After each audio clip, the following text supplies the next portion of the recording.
Welcome to the Explore Eagle podcast, the City of Eagles podcast with the same name as our app, Explore Eagle. Hi, I'm Mayor Jason Pierce. People often ask me, what does Eagle's motto, Life Done Right, mean? In each episode, we will talk with the city leaders, staff, business owners, and residents to explore the many ways Eagle is life done right.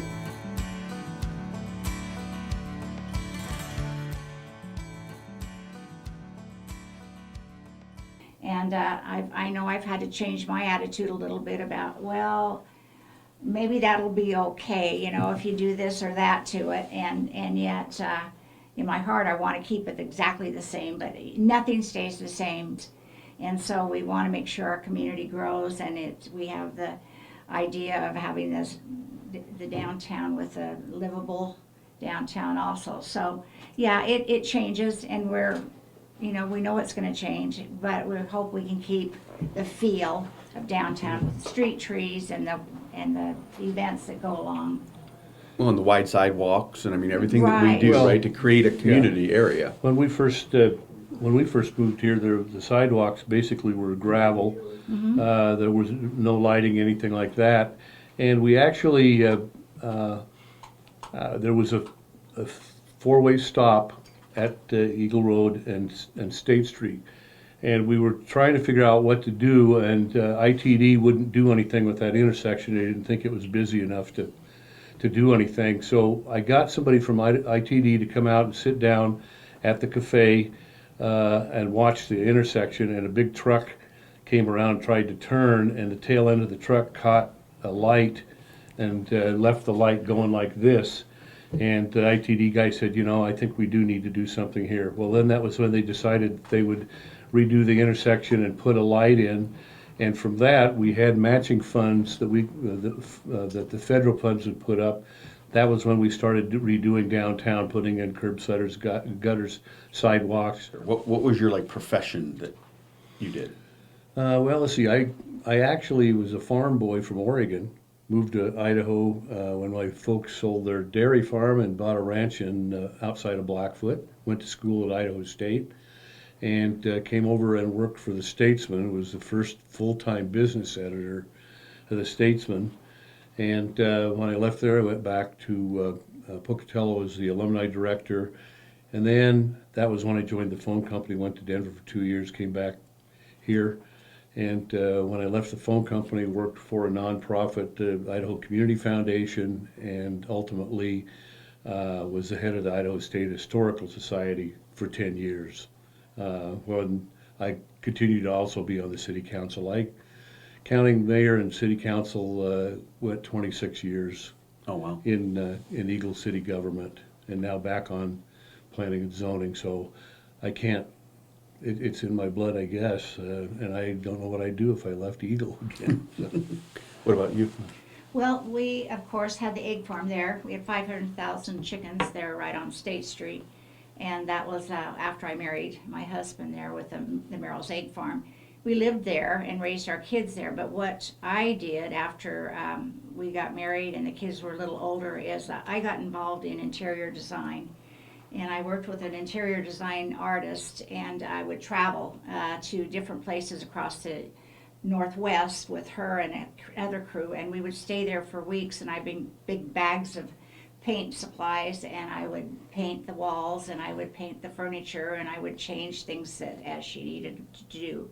And then I came back and I started my own business and started teaching. I had 6 teachers that were under me, and I started teaching artwork and the different things for the walls, the faux finishes, and all those kinds of things. I actually taught the painters at Ponderosa Paint that was in Eagle how to first start to do the faux finishes for the walls on that. So I had a little bit of an eye for art and for design, and so when I was able to use it in the city of Eagle as far as structure and texture and color, it became natural to me as we started putting together things for the community with that. So I feel like that background helped a bit. So being an ordinary chicken farmer's wife from the beginning and being able to move through the years from 93 to 2008 with being involved in the city, from planning and zoning, city council, several of the committees, and on up to the mayor, was a huge experience and a great blessing to be able to be involved with so many people and so many things that created my life and other lives too. So it's been a great blessing to be able to live in Eagle, work in Eagle. And I don't think you could probably pull me out of here. We've looked at other places to move to, and my roots are so deep. I just can't help watch the city council meetings, come down to the meetings, or testify at a meeting, or stay involved. And there's times when people have said, just back away, and there's other people that can do this. Oh, I know that. I know they can do it. But it's just hard not keeping your finger in the pot somewhere in something that you dearly love. Yeah, So, and that helps me to stay involved because I live 2 houses down from Nancy. I know everything that's going on in the Eagle pretty much. Actually, the 2 of us and Stan Bastian, who was a longtime city council member, all live right within that neighborhood. So we kind of keep track of what's going on in the city at Yeah. the same time. yeah, we do. Well, that's what I noticed about you guys over the years and being around the community. Like I said, I'm the newbie at 20 years, being here, is the passion and the love that the people that do get involved have for the community. And even when you Yeah. get people to come testify that they don't like something, it usually comes out of somewhere good, right? But it's yet, really, do you know everything that's going on, and have you really just heard kind of what's happening, or have you really looked at all the paperwork? Have you gone through the documents that we have to go through and all those things? So it's always been, but everybody always, I think when they come here, I always say when you kind of come down Eagle Road and you come past Chinden, Eagle kind of puts its arms around you, right? When you come through and you got Island Woods on one side, Two Rivers on the other, you come up to the river, you just feel like you've come into this place that's giving you a big old hug. And it's different. You feel totally different when you cross Chinden, from Meridian into Eagle, from the stuff that you guys have, had long-term visions for. Yeah, and we've heard that a lot of times. It used to be when you came off that hill, what really made people like the rural feel was the fact that there was a big field there that always had horses in it and things. And whenever any proposal came up for the development of that, of course, people always said, I want to see the horses stay there. I don't want to see it change. And as I've always told people, there's a way to be able to have that happen, and they get real excited about what do we have to do? I say, buy the property and let it sit there the way you want it. Well, they can't afford to do that. It's not realistic for them to be able to do that. But it's easy to tell everybody else what you want to have done, I think. But I think in a lot of cases, we really have been lucky early on in the city of Eagle to create the concepts that we have. The very first Eagle had sat pretty stagnant for a period of time during the early 80s and things, and then we had somebody come in and wanted to do a subdivision. The first one we'd seen in a long time, just north of the front 9 of the Eagle Golf Course, and that Fairview or Fairway subdivision pretty much ended up being what you might call cookie cutter, in that everything was just square and each lot was the same size. But the next one to come in was Lexington Hills. Big change for us. They came in wanting to do open spaces, sidewalks, ponds, those kinds of things. And Lexington Hills would have gone all the way from the west end that exists today all the way over to Horseshoe Bend, the old Horseshoe Bend Highway. Massive project. We really negotiated with them, and finally it came down to the fact that we said that project was going to increase the size of Eagle by 50%. We have 2 schools. We have to have another school, so you need to set aside a spot for the school. They said, hey, nobody's ever expected us to put a school in a subdivision. And we said, that's fine, then don't build the subdivision. And they literally said, you're serious about getting this done. We said, you don't have to build a school. You just identify where it's going to go, work with the school district, sell the property at the cost that it cost you for the property and the infrastructure, and don't make money off the school district. And they went along with that, and Seven Oaks ended up being the school. Another thing that happened was ITD tried to stop that project. They were going to relocate Highway 55 off of the old Horseshoe Bend Road, and they wanted us to not put the subdivision in until they had identified what their route was gonna be, which would be probably a couple of years before they got that prepared. We told them that we weren't gonna stop the subdivision, and we ended up putting the right of way where we thought where they should go, did not put homes in there or anything, and we told them if that's not the right location, then you can go ahead and condemn all the houses that'll be built around it. Well, they accepted our route ultimately, but we're not happy campers for a long, long time that we had taken it upon ourselves to basically do planning that didn't fit what their schedule was. And we're a whole lot better off of it, but Eagles sometimes do those kinds of things, go ahead with what we thought needed to be done. Wasn't the most convenient, may have made some people unhappy, but in the long run, I think we were and are a whole lot better off because of the whole concept we've had, and it's continued on into the future. And today, there are a lot of decisions that are made, I think, that are looking into the future, doing what needs to be done now in order to prepare for that.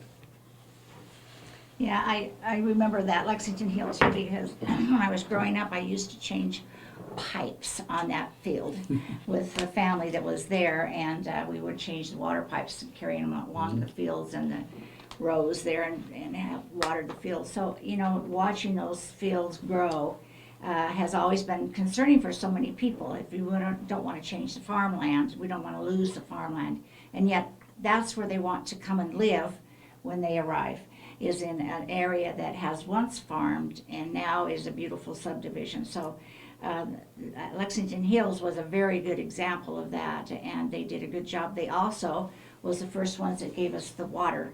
We started the water system with Eagle, with turning that around there. So we had a bunch of water. They had it with Eagle Water, not Eagle City Water, and that began that water system there. So we, continued to build the homes. And the thing about Floating Feather, where it is built now, is that the ACHD widened the roads, and we made them put in the big sidewalks and the street trees.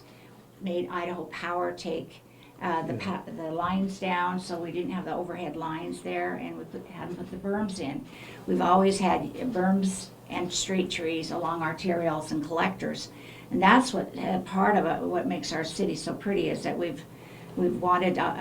Steve was one always said we want a canopy along our subdivisions and where we drive, so it has this canopy of trees that looks like that type of a city. Basically, there were a lot of spots where we wish we had trees, even in the front yards of some of the people, and so we set up a fund, told people if you put a tree in, we'll pay the first $100 of having that go in, and that's a project I think it still goes on today, where people, it just increases the number of trees that we have. Eagle's been a Tree City USA, I think, since the late 80s was when we first applied for that, and we've always been one. And if you do any kind of aerial shots or anything like that, that's what you see in Eagle, is a lot of trees, and I think that's another thing that really enhances the look. I mean, you see that in the other cities and things like that, but I think we do it in spades. We try and still today try to bury the lines as much as we possibly can, to get them to bury the lines and then put the trees in. And Steve said we were Tree City USA. I remember coming down from after the bypass, and we moved the houses there and put the Plaza Street in, which it was a huge big fight at that time also. But there were some big sycamore trees on Eagle Road, and they wanted to do a culvert underneath the road, not far from McDonald's there.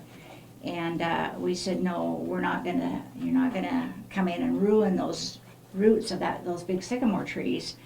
And so we had ACHD hand dig around the roots in the culverts to keep those trees there.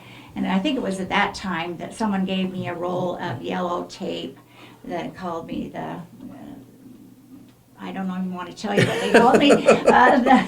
Anyway, the queen of the trees, because I wanted to keep all the trees. But our trees were important to us, and they still are today. We had an arborist then. I don't know if we have one there. We do. But what our idea was that we didn't want to see a new city, which Eagle was, become pavement, and then all the trees all the same height and all die at the same time. So we did, and I think we still do, have them keep the full growth trees, if possible, where they're at, and put undergrowth trees along the way. And so we have this vision of the trees growing, and they can become a certain size, and they come out, and we have the other trees that have already grown up underneath them, and there has this continual growth of trees. The city set up guidelines that are still there. If you've got trees on the property you're going to develop, we identify what the sizes are, what the caliper is of all those trees, and if you take them out, you give the city either a compensation or plant additional trees to equal that, so that we end up, continuing that canopy that was there. Sometimes it takes a while for it to develop, but it is going to be there into the future.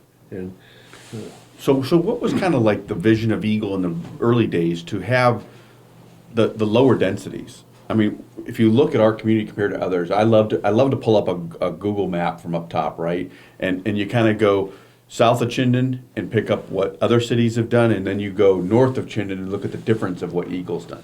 Yeah. What has been, because that's not a normal city mentality, No, right? well- A normal city mentality is to get density in there, get tax dollars, have things closer. We have Blueprint for Good Growth in the early 2000s where, it was trying to get all the densities to go to the, Boise and other places, but Eagle kind of fought back and said, no, we're going to do it our way because we want to be different. And that was something that came out of that Horizons Task Force. And the feeling was that if we're going to maintain some kind of a rural feel, then we're going to have open spaces and a little bit of elbow room and things like that. And so we basically designed the city to have higher densities near the downtown core and then build out from there. At the time, we didn't realize we were going to, go all the way out to Highway 50 or Highway 16. We had no idea we'd be up into the, below the foothills and things. We pretty much kind of looked and thought that Eagle was going to grow maybe out to Ballantyne and Old Horseshoe Bend, Floating Feather, and Chinden. And so we developed the concept as far as open spaces and things like that based on that. We've certainly had higher densities now that have taken place closer to downtown than what we had originally anticipated. But it was in that original concept of that first revamp of what was an old comprehensive plan that kind of set the tone for the open spaces and the desire to do that. And from that, we started making those kinds of demands on the developers. And with early success, such as Lexington, it influenced what was going to be happening with all the rest of them. And that's how I think we ended up growing the way we're growing. We also had a great relationship with some of the developers. And we had to have that because we wanted something and they wanted something and it wasn't the same. And so when we went into the Island Woods area and around the river area, and they wanted to put in 5 homes per acre in the area, we said no. And you've got to build the land up because you're in the floodway, and you've got to go the 2 feet above the base flood elevation. And the only way you can do that is by using the land or the dirt on your property. And so we said, you've got to take the dirt out of your property, which makes a pond, and you've got to use that to build up your 2 feet above base flood elevation for your homes, because you're in that flood, not floodway, but the flood zone area. And so that would allow them to build their crawl spaces and everything with vents and things for the water to move through. We had them engineer those roads and the land so that if we did have a flood or a run over from the river, which we have, that the water would not run into any homes, but it would either go into the ponds or down the streets. And that has worked. But in order to do that, we had to have developers agree to do that.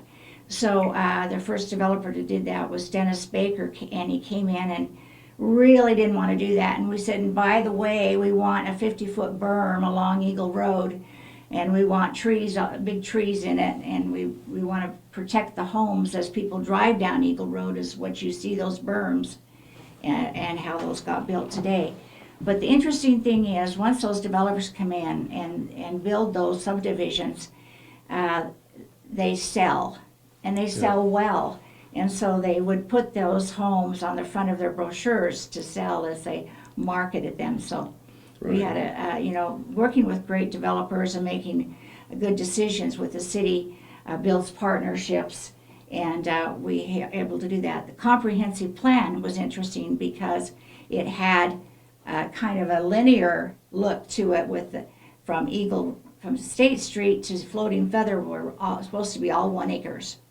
From Floating Feather up to Beacon Light were the 2 acres and 5 acres, and then on up to the foothills. So that was the big plan on that area, but we had Ada County come in and somebody come in and build some homes on Ada County comprehensive plan, which ruined the whole thing. Yeah, you were talking about the flooding and things. It's interesting. Early on, whenever the river would flood, there was one house that always got flooded down by the South Fork of the Boise River, and so the media would always run out there and take pictures of that thing being flooded.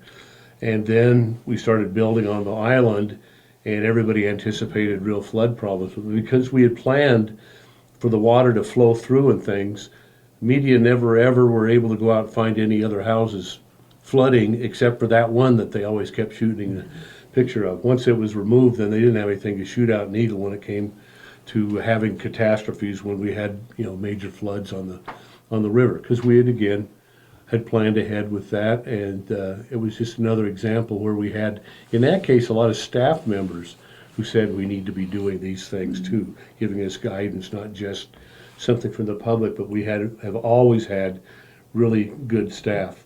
It's grown a little bit since I was mayor. When I was mayor, it was myself and Barbara Montgomery was the city clerk, and that's the way it was until I left in '94 as mayor. She was still the only staff member we had at city, and then we grew from that just because the city was growing so much and we had so many more needs. When I talk to people a lot, I get them to kind of understand that, in the state of Idaho, you have to have counties, okay, per the Constitution. You don't have to have cities. Cities are created by people who want better services, who want more out of their community. And so as you've seen it grown from when you had 2 people working here to what we are today, you're providing those services that people want. And through that comprehensive plan, which is where it tells, how many acres per person of parks do we have? How many miles of trails? How many police officers? It really lays out what your city is going to be when it grows up and as it continues to do. And, every 7 years we look at it and adjust it to what's happening at the time. So I think it's important for people to really look at that and find out so they can see what their city is going to be. Did you say police officers? Police officers. Oh, that's another great story about Eagle. We depended on Ada County for our responses, and one morning, Rick Isaguirre's Eagle Beverage was robbed, and Rick was not a happy camper. Came and said, it took these guys forever to be able to get out here to check on me, the Ada County sheriff's officers, which we went back and tracked and found it had been 3 minutes, but it seemed like an eternity before anybody got there. And Rick felt that we needed to have our own police department. And so he was on city council, he actually was elected to city council based on that fact. So when he came on the council, I put him in charge of a group to decide which way should we go, get our own police force or continue to use Ada County. And he did the study, came back and basically said, you were right. We need to go with Ada County because of the number of officers we have. And so we did a contract with them and started adding additional officers assigned specifically to Eagle instead of having our own police department. If you think about that, you hire one guy to be your police chief. He's on duty 24 hours a day, 7 days a week, buy his vehicle, do all those kind of things. You don't have as much coverage as you have to put more people on. And so what we found was it was much more cost effective to contract with Ada County. Once we had done it, and it's been a tremendous success, other cities started doing it. I think Star and CUNA have both added that to the way that they operate in cooperation with Ada County. And it was, it was just, it started because somebody robbed Eagle Beverage, and it started the whole process. But it ended up being a great success because of how we handled the whole thing and looked into it. And I think what a lot of people don't understand about, Ada County providing services, they provide a county level of service to your community and to the county. We wanted an enhanced service where we wanted better response times, people that were in Eagle, and also that community policing that comes with it, right? Right. Where you get to know your police chief, you get to know the police officers because they're in your community, they're visiting your schools. And so that's been a big part that I think has been great. And if you look at, I tell people with Garden City, Garden City has half as many people but pay twice as much for police services because they have their own. The way we contract, we're financially being good stewards of the tax dollars, and we're also getting a better service because we just don't have the 26 or 28 folks that are part of the sheriff's department here. We have the backing of the 800 that are part of the whole sheriff's department. So. Well, exactly, Jason. And the other thing that goes along with that is that we don't have to pay for the equipment and the training. So, they put the cars in here, they put the guns, the shields, all of their training, their post-training that they put in there. And that, is dollars that we don't have to put out for that. So having that contract has always been kind of one of those things that we felt really good about, as a contract that is for the city. Part of our city is, I think people don't understand, is that we are unique. Of course, we're unique by design, but and who our leaders are. But we also don't have a fire department, our own fire department. We don't have their police department. We don't have a sewer. We have just recently began to put together our water systems, but we don't have control of these things. So many of these things and the schools, and so many of these things are controlled by other agencies that drive and do make a difference in the growth of Eagle and where things go, the roads. We have these major state highways that run through our city, more than any other city has, that we have, and we can't control whether they're widened or not, or what the speed limit is, or any of those things. The same thing with Ada County Highway District. We put the money in and they build the roads, but we don't get to determine that we want that road built now because it's really busy.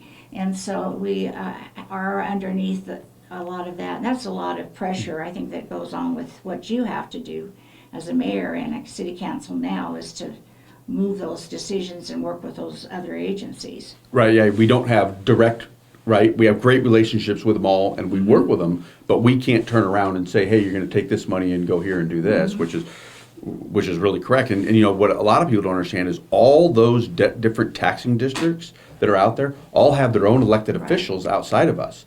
And so the nice thing about it is you do have the ability to vote for people that are directly affecting those things. When a city is in control of all that, it's just the 4 council member and the mayor that are in control of all those things. Well, when you have these other districts, but people have to pay attention and they have to get out and vote for those individual things to make sure they're voting for the right people for ACHD, the right people for the school district, the right people for the fire department and everything else. Yeah. So, but it takes a lot, right? Involvement. We just try to get people involved here at Eagle, and sometimes we'll get 2 people that'll fill out an application to be on planning and zoning or design review or any one of our committees, and yet here you've got all these others that you got to get people to be on too. So it's an interesting dynamic, but there's always room for people to get involved in the community in all different levels. Well, there is, and I think the fun part also is that right now, as the legislature is looking at the taxing of the cities and property taxes, which is always a huge, big deal with everyone. And if everyone would look at their taxes as they receive them, they would see that the city of Eagle is less than the schools, less than the fire department, less than the sewer department. The cemetery we pay tax dollars to start. So there's so many different things, but if you look at Eagle's city property taxes, you'll find that they're the 3rd lowest in the state of Idaho, and we have some of the highest property values. Low taxes, high property values, and that brings people also into our community. It's different in the way it's done in Idaho and other states. A lot of people come from California, and there, if your value of your house goes up, your city actually gets more.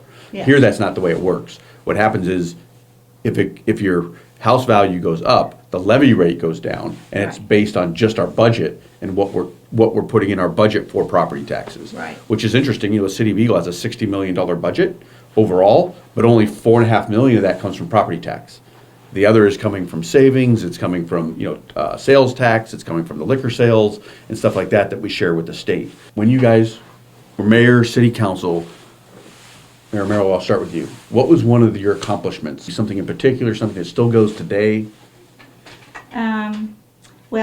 Parks and Pathways, when I started with that on council, I was given the liaison job of going with Parks and Pathways. And one of the things that I did help do with a guy by the name of John Stockton was to gather up the easements along the Boise River on the north side, along the river by Bardenay's and Merrill Right. Park.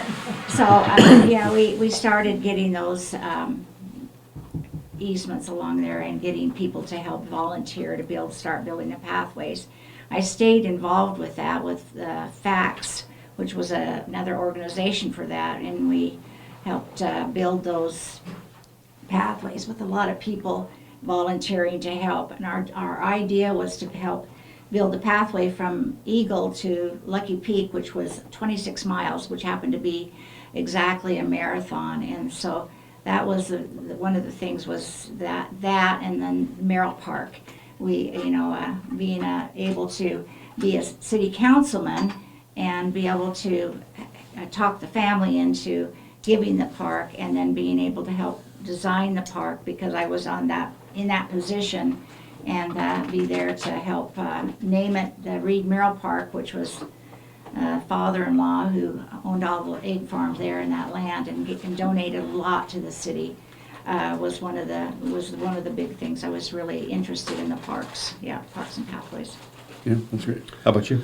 Well, I think probably the greatest accomplishment or influence was with the development of the original comprehensive plan, putting together the Horizons Task Force that really set the tone and the vision for what Eagle was going to become. And I guess beyond that, I'm really happy with the decision that we had to be able to work out a way to put in Heritage Park. Originally, that was 3 pieces of property, and thank heavens for the people who owned it, who also owned the paint company right there. They had bought that land to make sure they could control what was going to happen there. They worked out a deal because we didn't have a lot of money at the time to sell us those 3 pieces of property over a 3-year period, but go ahead and build your park there. We went out looking for help. We actually got permission to build in February. We went out looking for help. Wright Brothers stepped in and said they would be the manager. They ended up building the gazebo for us. We sold bricks with names on them to be able to cover some of the costs. United Water Company came in and put in the fountain. And that June, from February to June, we finished the park and opened it up during Eagle Fun Days. So that was a real fast, very successful effort. And obviously the third one is, I'm kind of proud of Eagle, of Steve Gerber Park up on Hill Road. But I didn't have anything to do with that other than working on acquiring that land and things. And it was a big surprise the night that they added an item to the city council agenda and named the park, thanks to Mayor Merrill, who I think implemented that. So I think the interesting thing was, I was thinking what Steve was talking about.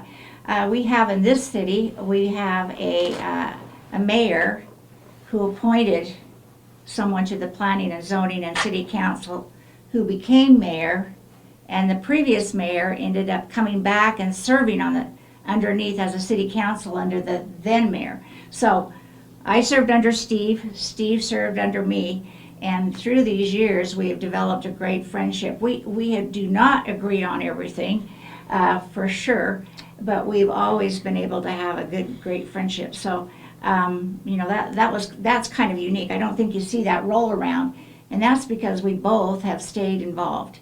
We both have stayed involved. We both appointed and worked with Jason, and who's now mayor. So you've got this repeat of what is happening that is continuing. with Eagle, and that is that vision that we've all had and been able to keep through the years of what we want. One of the things that I was thinking about that I am really proud of is the berms. The berms and the trees are, the tree hugger. I was ultimately the tree hugger. I did not know I loved trees the way I love trees.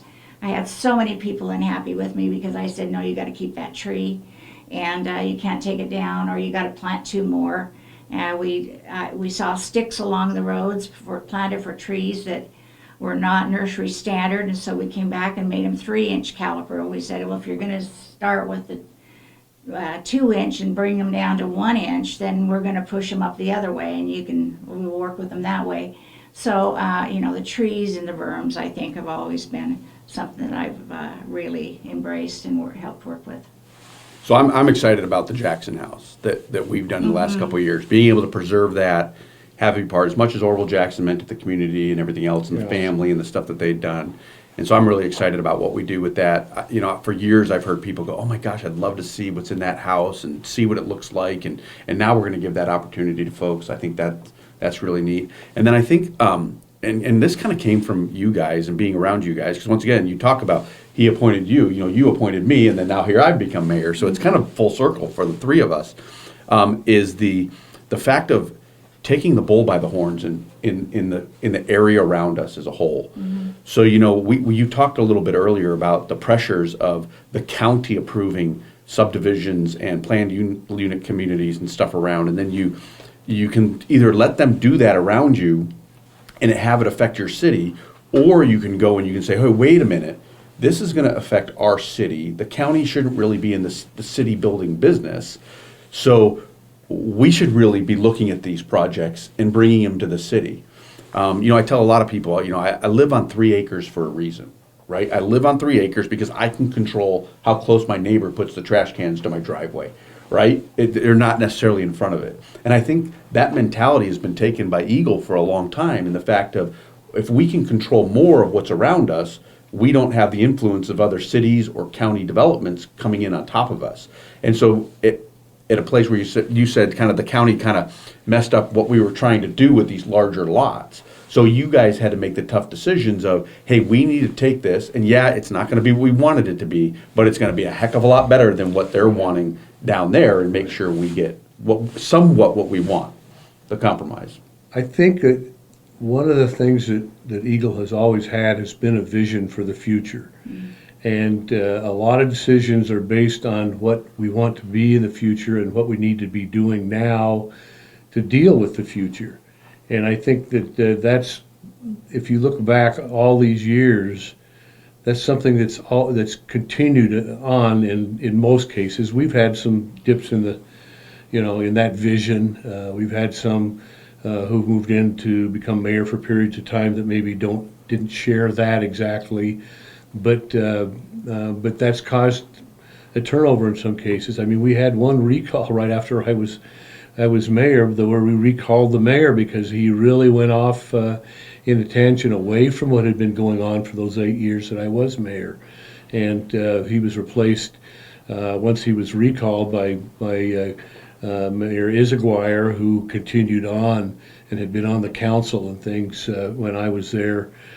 So if you look back at the people who have been the mayors, you'll find in the vast majority of the cases in all these years that there's always been that vision for the future. And what do we need to do now to maintain what we've accomplished and keep doing what it is that people really look at Eagle from the standpoint of where they want to live and why they want to live here, and continue that look of Eagle, so to speak, that makes it so attractive to so many people. Yeah, and part of that vision is when we, before we had the widening of Eagle Road, and before we had the Eagle River development, that used to be a pumpkin farm there, and they used to shoot pumpkins there. Mace farm. And all 4 of those corners developed.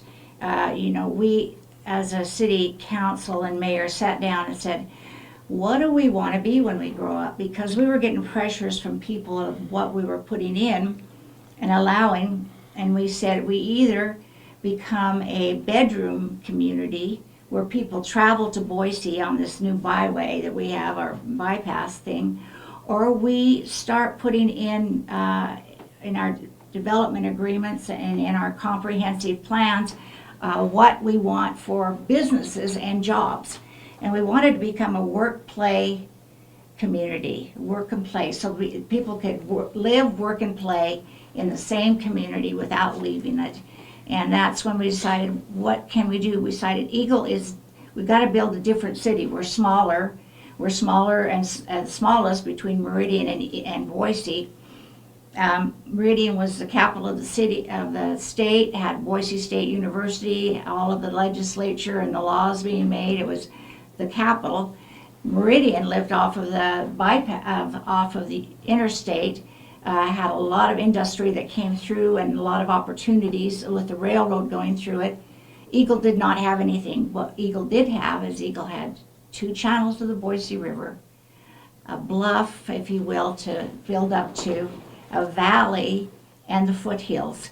And when we looked at that, we said we are unique and we want to be different. So we're going to build our city with recreation, commerce, and parks and recs for that, and a place to live, work, play. And that's when we began to, with the comprehensive plan, really making the changes with how that was going to be. But we could not compete with those, but we did want to build a city where people could live, and that's where Eagle River came into play, and some of that changing in the comprehensive plan. Yeah, and since then, we've had businesses who have come to Eagle and want to live here, or started here and wanted to stay here, just because of the environment of living here, working here, and recreating here. And obviously, we'd like to see more of those kinds of things, and hopefully the future will create that with the opportunities that may come down the road. A lot of people don't realize the number of headquarters companies that we have here in Eagle.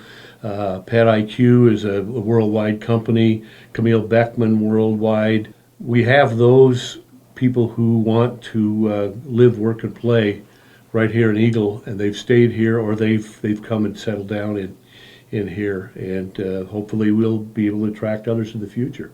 The owners and developers of PetIQ lived here and live here in Eagle, started here in Eagle, were raised here in Eagle. And I know that one of them, was involved with Albertsons, and as he went away and came back, he got involved with this PetIQ, and now we have it here as a headquarters. So people, that living here before and coming back is always a great thing. Yeah, and even Intuit, right? Intuit didn't start as Intuit being here, and of course it's not their headquarters, but it was T-Sheet's headquarters, right? It started as a little mom and pop shop and turned into what it was and sold for millions of dollars to Intuit. Money Metals Exchange, they're building a $21 million, depository here in Eagle. It's the only one of its kind west of Mississippi. It's an 8,000 square foot vault, and it's incredible that they chose Eagle to do this. But we live in a great place. So I'm going to wrap up with one last question here, and so Eagle's motto that we started having here a couple years ago is "Life Done Right." And so kind of what does Eagle and life done right kind of mean to you? Start with you, Mary. Well, I think Eagle provides opportunities for everyone, especially in the housing market. When we still try to leave large lots within a community with a planned unit development, so we have where people can live from the time that they buy their first home with their first little family, clear through their lives, and they end up with a senior home or a little condo or a townhouse in the very same community, because we have planned that with varied lots throughout the community. I think that is really unique and really important. I know that they love the bike paths and the trails that we have built here in Eagle, and that's we continue to do that. Yeah, I think it's a great motto. If you think about living your life and doing it the way you want to do it, then I think Eagle's a place to do it. has so many things that we hear about from people who live here that they really like. And I think that's what makes it very attractive, is the fact that it's unique, but it also is comfortable. In the Treasure Valley, if you look at it, having the ability of the recreation in the foothills, the recreation at the river, the recreation in the parks and trails that we've created for everybody to enjoy all those things. I mean, and on top of it, you can, have a work out of your home with a business. You can work at a business that's in town. You can own a small business. Eagle has always really worked hard to make sure that we support the small businesses and what can we do to attract those. And so I think, you come here and I think people feel that they can accomplish anything. I tell a lot of young people all the time, a lot of them will go, Eagle's kind of boring. I don't want to, I'm going to move away. I go, you'll be back. It always brings you back. And you were talking a little bit about the fact that, you talk about the egg farm, right? 5 acres. My guess is the egg farm was a lot bigger than 5 acres. But now, you live in a smaller home that you're able to still live here because you don't want to take care of 5 acres anymore. But you can do that in the community without having to leave and go somewhere else. So, well, I appreciate both of you guys doing this. This was really incredible. I hope you had a good time, and we'll have you back again. We'll be glad to come back. You know where to find us. All right, thank you. Thank you for joining us on our Explore Eagle podcast. I hope you will subscribe and listen to our Explore Eagle podcast so you can hear how Eagle is life done right. In the meantime, you can check out our website at cityofeagle.org or app Explore Eagle, available for free at the Apple App Store or Google Play.